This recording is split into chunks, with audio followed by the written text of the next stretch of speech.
তীব্র গরমে প্রবল জলকষ্ট, তেষ্টা মেটাতে পথচারী দুয়ারে সর্বত পানীয় জল নিয়ে হাজির তারকেশ্বরে তোতাপুরী রামকৃষ্ণ আশ্রমের মহারাজ কাশিকানন্দজি। প্রবল জলকষ্টে ভোগা তারকেশ্বর শহরের পথচলতি মানুষের সমস্যা মেটাতে মহারাজের এই মহতি উদ্যোগ বলে জানা গেছে।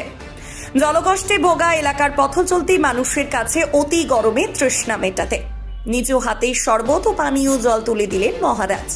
মহারাজের এই উদ্যোগে পথচলতি সাধারণ মানুষরা অনেকটাই উপকৃত হচ্ছেন।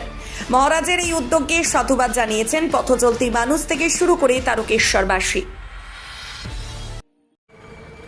খুব গরম পড়েছে, ঠাকুরের সব সন্তানেরা রাস্তায় যারা ঘুরে বেড়াচ্ছে কাজের মধ্যে তাদের খুব কষ্ট হচ্ছে। সেই চিন্তাভাবনা করে আমরা রবিবার এবং সোমবার আমরা তাদেরকে শরবত দিয়ে তাদেরকে আত্মার শান্তির, যখন তারা এই জলটি খাচ্ছে, শরবতটি খাওয়ার পরে বলছে, তখন আমরা মনে করছি যে তাদের ভিতরে যে আত্মা আছে সেই আত্মার শান্তি হলো, এটাই আমাদের কাছে শান্তি। এবং ঠাকুরের কাছে প্রার্থনা করি সকলের ভালো থাকুক। এই আমরা যে সেবামূলক কাজ করছি সেই সেবা কাজ সবাই করে, মানুষের পাশে দাঁড়ায়, সবারই ভগবানের আশীর্বাদ থাকবে।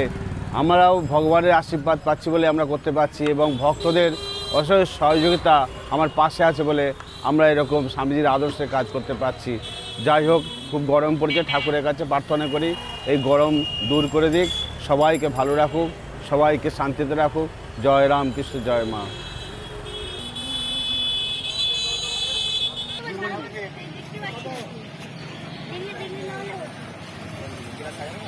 সারাদিনে আপনার এলাকার খবর দেখতে আমাদের বাংলা দিশা ডিজিটাল ফেসবুক ও ইউটিউব পেজটি লাইক করে রাখুন এক্ষুনি।